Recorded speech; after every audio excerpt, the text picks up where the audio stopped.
official podcast of the Jacksonville Public Library. I'm Jenna. And I'm Hurley. And today we have on our show Gabrielle Magid. She is a mental health advocate and founder of Stronger Than Stigma.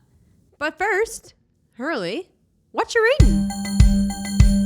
You checked it out with your library card. Tell us what you're reading. Actually, we're going to do it a little different today. We're going to talk about what you guys are reading. Yes, we asked you online and you answered. So Jenna, who's up first? All right, let's see. First up, we have Gator X, who says that she is reading... Hang on, her name's Gator X? Well, that's the screen name she added. Ah, yeah, I see. We didn't really... I was going to say, my girl Gator, she's reading a book. I don't know, it could be a boy, I can't tell. All right. I can't tell. So what's Gator reading? Gator is reading Bullet Journal by writer Carol. Ooh. In hardcover paperback. I've heard a lot about this bullet journaling phenomenon, but I've never tried. What does she have to say about it? Well, they say good overview of bullet journaling method with some help for how to handle various issues that might be encountered.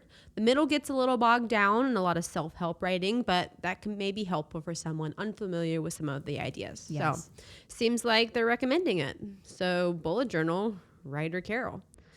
Get in there. Get in there. All right, next.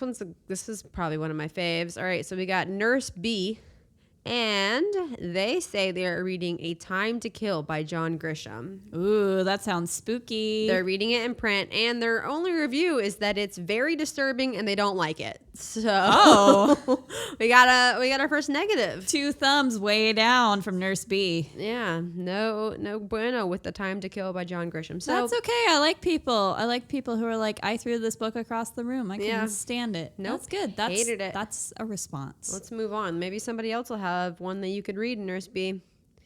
Okay, here we go. We got Michelle B, and she is reading Limetown by Coate Smith and Zach Akers. She's reading it as an ebook. Okay. And she says, if you love the Creeptastic Fiction podcast, you will love this book. Oh, I did like Limetown. You did? Did you read? Okay. I haven't read the book, though.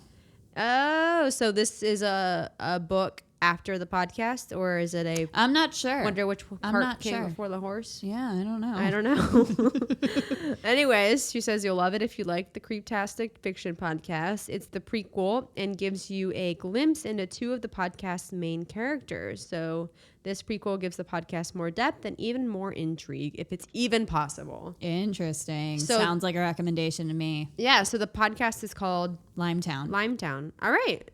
And you should read the book called Limetown. Do it. Nice. Get in there. Love that one, Michelle. Appreciate it. Okay, this one doesn't have a review, but we'll just tell you what she's reading. This is K. Aaron. Okay. Not sure if it's Aaron or Karen? Aaron. Karen. Aaron is her screen name. All right. They are reading Voyager by Diana Gabaldon. Try that again. Diana Gabaldon. I don't know. Maybe y'all know. I don't know. She's reading it as an ebook, but that's not all she's reading. She's currently also reading The Hobbit, How to Talk So Kids Will Listen, and Listen So Kids Will Talk. Ooh. And Celtic Scotland. Scotland. I like Scotland better than Scotland. I do too. So that's why Man, I said it sounds like Karen. Aaron is reading a ton of books. Got a big old stack on the nightstand. Yeah. All right, we'll save the rest for the next one because those are pretty good. Yeah. We got some good recs in there, y'all. So if you go to our podcast page, we have a little thing that will pop up and ask you what you're reading. And you fill it in. Let us know what you're reading, and we might say it here. Please do. Yeah. We would love that. So let us know what books you want us to recommend. So, all right. Jenna, who's coming on our show today? Well, you already told them, but I did. It's Gabrielle Magid. I was just testing you. Yeah. She is the founder of Stronger Than Stigma, which is a nonprofit organization focused on mental health advocacy. And Gabrielle started the organization when she was in college in 2013 at the University of Florida, #GoGators. Mm-hmm.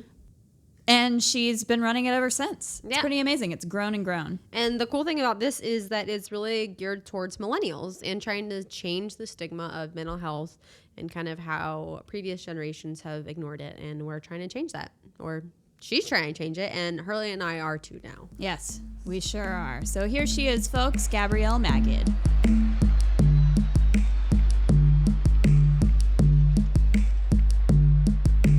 Gabrielle, thank you so much for coming on our show today. Thank you so much for having me. Absolutely. So you're the founder of Stronger Than Stigma, which is a nonprofit organization focused on mental health advocacy.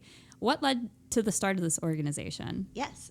Okay, so I was, I think, a junior in college when this all started, but the idea originally came my sophomore year. And where were you in school? I was at the University of Florida. Okay. Go Gators. Go Gators.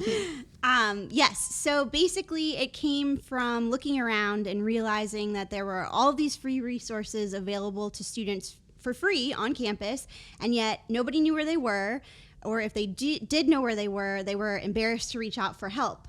And the way the system worked, these things were tucked away into corners of the campus to provide that privacy, which I learned is really the stigma in action, because if people were talking about these things, then they wouldn't feel weird walking into a building conveniently located in the middle of the quad.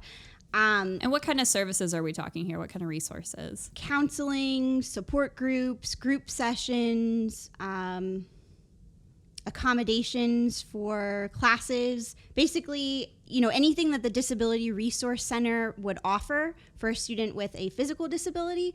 Things like depression and anxiety qualify as mental disabilities, or are disabilities in the mental side of things. Right. And so those accommodations are available to students struggling with those kinds of things as well.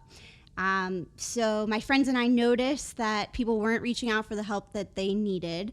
It wasn't easy for them to find the help. Then there were all of these steps to get to it. You had to sign up, go through this waiting list. There's like an online thing. And when you aren't feeling well, that's not easy to navigate. Yeah, what a nightmare. Yeah.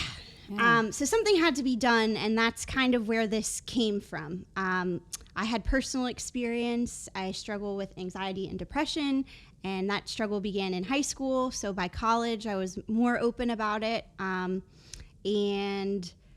having used the services myself on the University of Florida campus, I wanted other people to have that opportunity too, because it was huge and important for my development as an individual.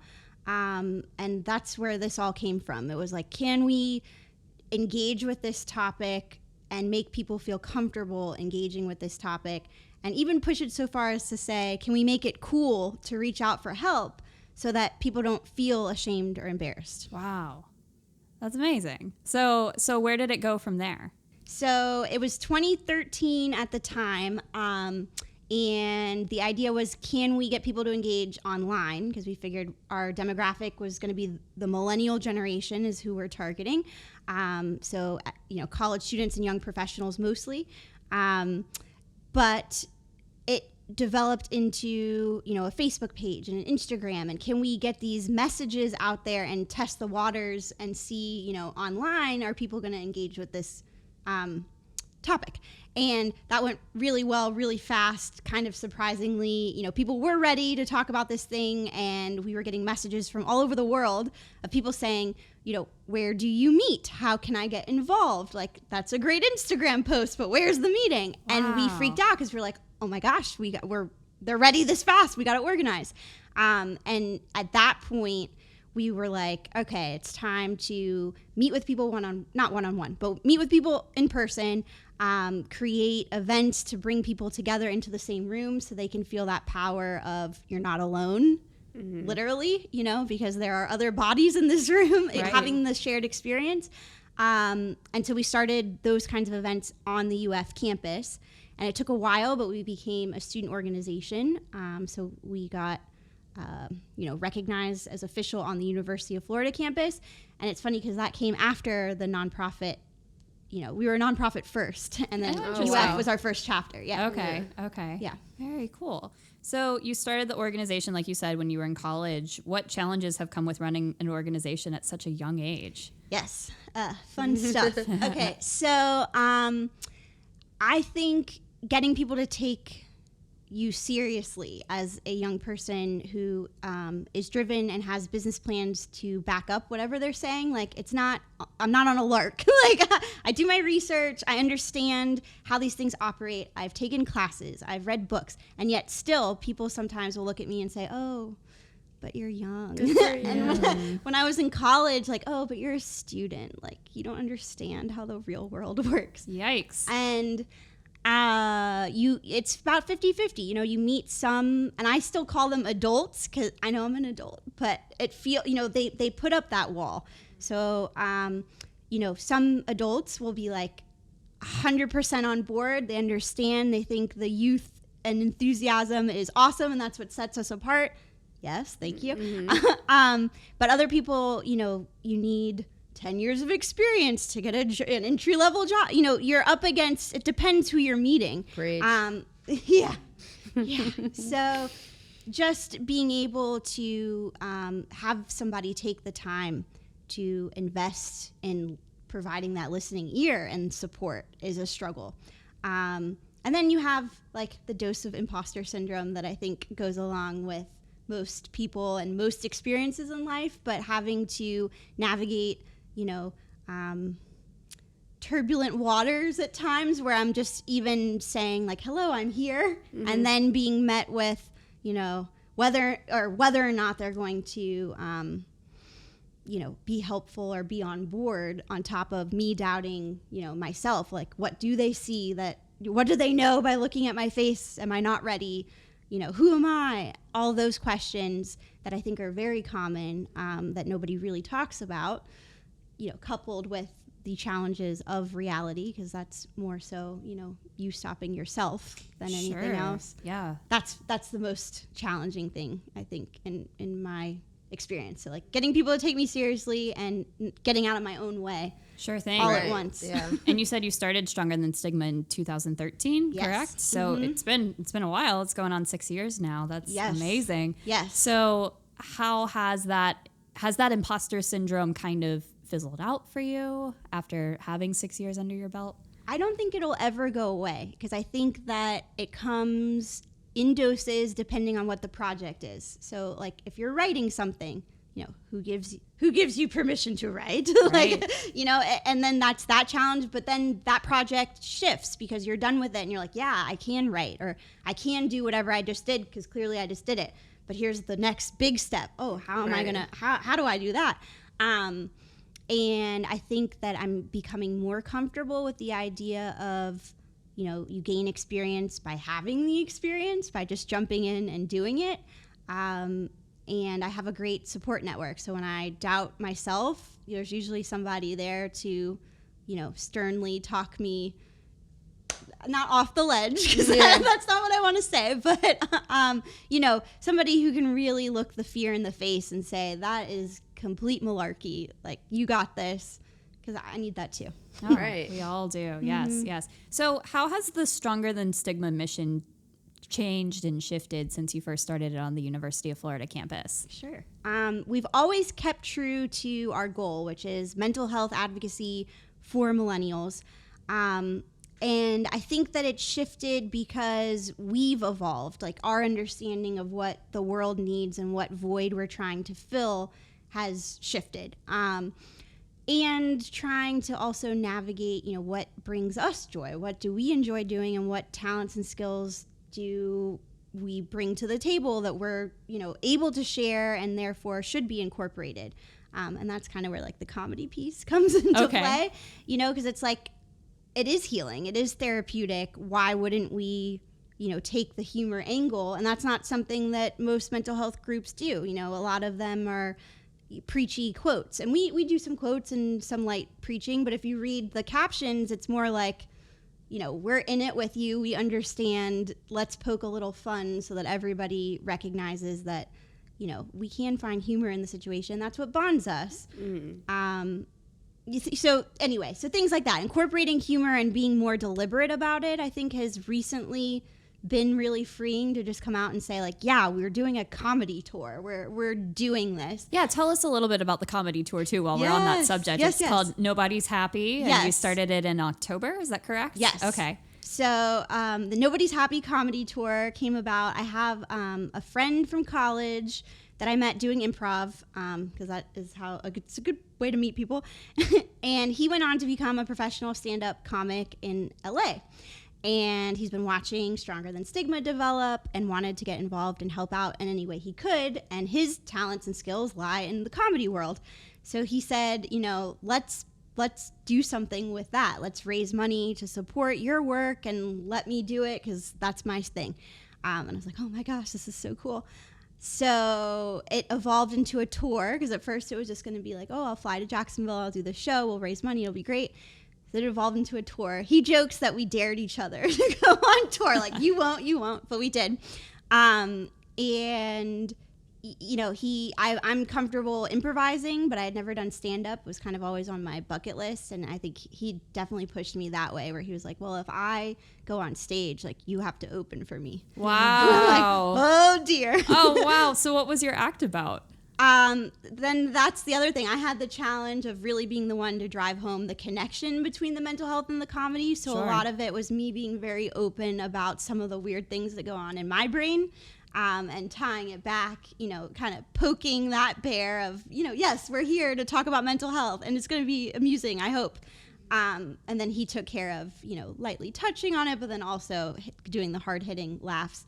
I got a few. I'm sure. Man, Yeah. but how daunting is that? That's an amazing accomplishment. Thank you. Yeah, Thank of course. you. But so much fun too. Yeah, I bet. Where have you played, or where has the show been? So it was the month of October, and I actually quit my day job to do that. Wow. So that was like the final push of like, all right, I'm ready. I'm going to do this. This is where my heart lies.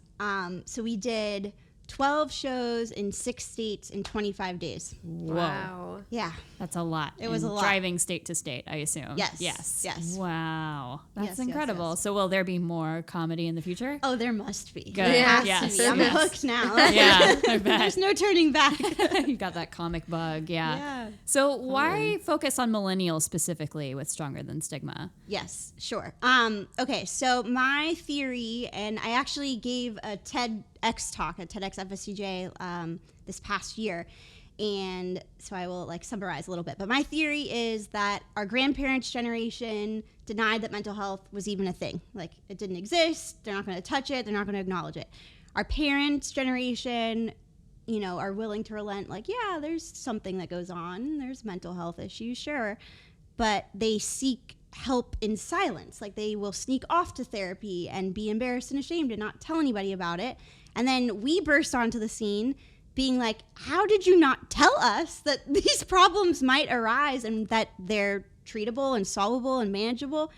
And why is nobody talking about it? Why is it so hard to get a referral to a good therapist? Why aren't people trading secrets, basically? Right. And so I really think that change is going to come from us because, obviously, like I was saying, you're going to meet people who are on board and understand 100%. And those are your people. And I've learned not to waste my time banging my head against the wall trying to tell other people they need to care. It's just not going to happen. And so I don't want to say that of my grandparents' generation, but, hopefully we'll bring them along with us, but we're going to be the generation that makes this change. I wholeheartedly believe that. We're mobilizing, we're on social media, we're using these tools. Sure, they're a double-edged sword because sometimes they exacerbate mental health issues, but for the good that they do in terms of amplifying, one person's voice and it echoing and having a ripple effect online, huge. We know how to use those tools.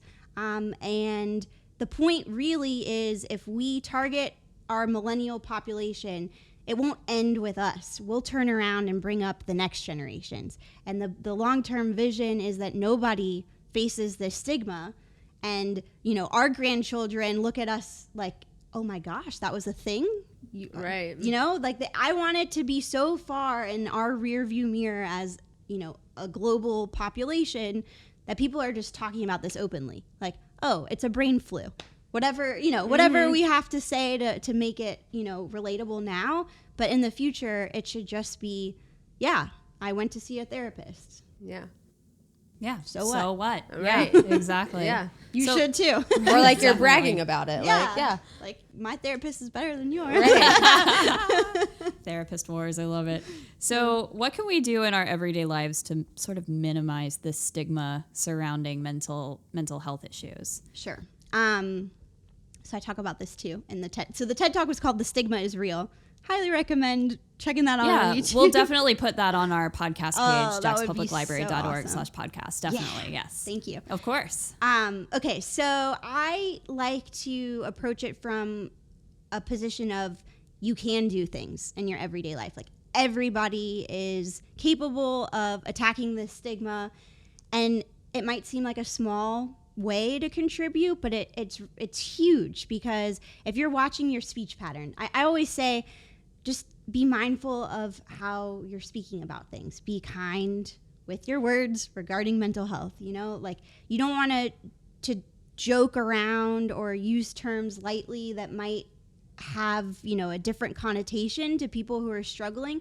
Like if you're going to a shoe store and they're out of your size, that's not depressing. Right. That's unfortunate, or, you know, that stinks, man.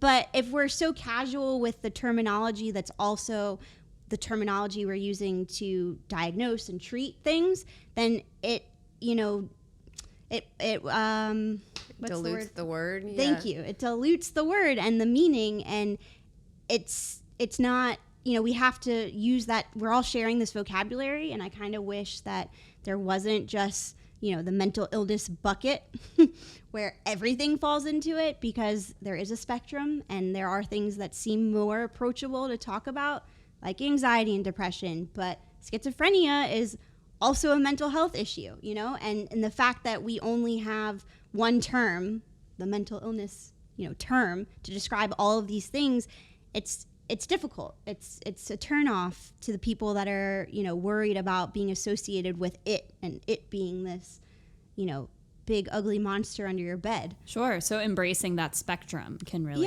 embracing be the healing. spectrum and just being kind and conscious with how you're speaking. I think that's huge. Then the other thing is, and that's being intentional with your own words. Then when you're in a conversation with another human being and they are, you know, maybe they're joking or they've said something that's offensive and you know it, you can't let them get away with it. Not in a way where, you know, you're not going to get invited to any parties because you stink. Like, you don't let anybody speak. But in a way where you don't let things slide that shouldn't slide, because that's just, you know, giving permission to this stigma to continue existing. So if somebody makes a snarky comment and your response is, like, dude, come on. It's better than just letting them think that that's fine. Right. By not addressing it. So, you know, even if you're not going to have a full out, you know, battle royale about, you know, the origin of the term and why it's offensive or who you are offending, because that's hard in day-to-day life. But just calling something out in the sense of, like, come on, we can do better than that. Sure. Yeah, definitely. And how often do you feel like you find yourself calling folks out for this kind of thing? Maybe I'm not fun to talk to. No. I've learned that most of the time people don't mean it. They don't understand that what they're saying matters in a way that I think that it matters. So I'm very self-conscious when people are like, oh, that's crazy, or, you know, things like that, because I've tried to eliminate those words from my vocabulary. So when I hear it, but that's where my radar is. So you know, something goes off in me where it's like, ding, ding, ding, crazy alert. You know, I don't want to hear that said. But I'm not going to interrupt somebody and be like, hey, remember 2 minutes ago when you used that word? Let's discuss it. You shouldn't. I'm not going to do that, but I'm not going to repeat what they said, and I'm not going to endorse it being said. You know, if I have a moment where I can say, you know, hey, heads up, maybe try unreal or wild or other words, but I'm not going to do that. Sure. In public. You never want to embarrass anybody. Of course not. And do you find that when you do have that opportunity to kind of pull them aside and say, hey, maybe don't use that word, maybe use this word, do you find that folks are pretty receptive to that?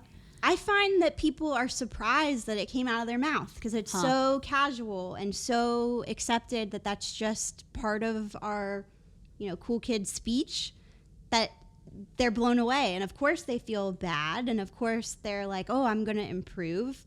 It usually goes well. But again, I haven't really had a huge situation where, everything had to come to a screeching halt for me to address something. It's usually I'm trying to lead by example. And, sometimes if I do, and it also depends who I'm speaking to. If I'm just meeting somebody for the first time and I'm probably never going to see them again, it might not be worth the fight. Right. It might be worth it to just flinch or something. You can tell when somebody is not happy with what you've said, and I can try that. I'm usually pretty smiley, so I have to change my face. You gotta dial it back. So yeah. they know that I don't approve. You're right though. There are a lot of terms that we really casually say that when you really think about the severity or what the true meaning of it is, you would think man, I shouldn't say that. Mm-hmm. Especially when you're talking to people you don't know and you don't know what they're going through. Right. It can really be a trigger. So that's a good point. Yeah, definitely. So, Gabrielle, you were recently invited to speak at the Humanism in Medicine conference at Thomas Jefferson University's medical school. That is really impressive. Thank you. So, what was that experience like? And also, what did you give your presentation on? Okay, so I literally just got home from Philadelphia from doing this. Yeah. It was amazing. I guess speaking a little bit about imposter syndrome earlier, I was super intimidated. I knew, obviously, that when I got there, people are people, no matter how accomplished. Everybody deals with these things. They're human. But in my brain, preparing, I was like, oh, my goodness, how am I going to address 300 medical school students that all have all of this knowledge that I don't have, and they're my age? They're amazing. I'm nothing, whatever was going on in my brain. So I think I finally relaxed when I got there and had the opportunity to read the speech to my friends, and for them to be like, whoa, that hit home. You have something to say. Started to relax. And it went really well. I did a lot of research about the medical field, and I learned shocking things like the profession has a super high suicide rate, almost one of the top suicide rates for any profession. Yeah, I had no idea. I didn't either. But when you think about it, we're going to these people as, our solutions people. We're bringing them all of our problems. That's heavy. They have mountains of debt because medical school is really expensive. And then they're human beings at the end of the day, and we all face these things, and they're superhuman. So having the opportunity to calm down and address them from the way that I would address anybody, saying, hey, take care of yourself. And then I added my little, twist where I did title the speech "Treat Yourself." And then we added a colon, the importance of caring for your mental health. Because now it's official. Right. You have to shove that med school conference subtitle in there somewhere. Super intellectual.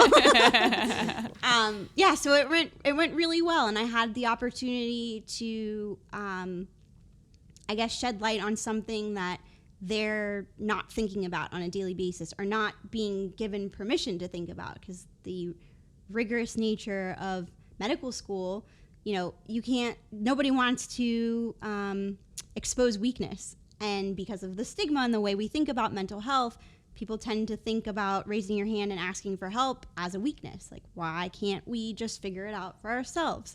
And I always argue, no, it's a strength, because you're recognizing what your limits are, and that, we're all in this together, and there's help out there. So why not take advantage of it? And maybe it'll be a blip on your path, but you'll get through it. It'll make you a stronger, better person. You'll be able to help somebody else in the future. There's no downside, I don't think, to raising your hand and saying hey, I need some help. Definitely not. Yeah. We're so lucky to have you in our community. Thank you for the work you're doing. And to wrap up, we have one more question for you, Gabrielle. Sure. We want to know, when you were a kid, what did you want to be when you grew up? Okay. I always wanted to be an actress. Yeah. Yes. I learned early on, though, that if you say that out loud to adults, they ask you what your plan B will be. Yep. And I learned real quick to keep it to myself because I didn't want to go there. I didn't want to be practical like that. So yeah. And you're doing it. Yeah, I was going to say stand up and improv. Yeah. True. Yeah. I can't let it go. Yeah. But I'm doing it from a different angle, I guess. Yeah. Awesome. Holding on That's to the great. dream. So where can we find you on social media for Stronger Than Stigma? Okay, so Stronger Than Stigma has a Facebook page, so facebook.com/Stronger Than Stigma. Our handle on Instagram is @Stronger Than Stigma. And then Twitter is weird. It's @STS_together. Great. Yeah. Awesome. And then our website. Yes. It's new. It's remodeled. Beautiful. Check it out. We have a blog. StrongerThanStigma.org. .org. Beautiful. Woo. Thank you so much, Gabrielle, for coming on our show today. Thank you so much for having me.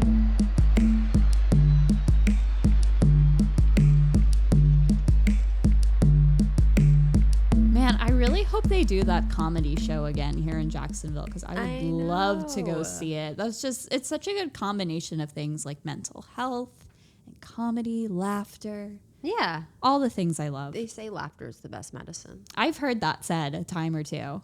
I bet. Who originally said that? Genghis Khan? Abe Lincoln? Abe Lincoln. Maybe. Probably both of them. Yeah, I think at the so. same time. Probably. Yeah. Yeah.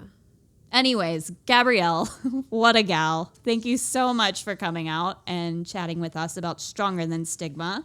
As she said, you can find them online at strongerthanstigma.org, and we will link to Gabrielle's TED Talk on our podcast page, jackspubliclibrary.org/podcast. Yes, you can follow them as well on Facebook and Instagram at Stronger Than Stigma, and then on Twitter at STS_together. And while you're on social media, give us a follow at Jack's Library. We're on Facebook, Instagram, and Twitter. Subscribe to our show if you're listening on Apple iTunes so you don't miss an episode. And go ahead and Rate us and leave us a review. 5-star review. So close. This podcast was produced by Brian Thomas, a.k.a. BT, a.k.a. Producer Producer Brian. Jenna, you say it. Goodbye. Goodbye.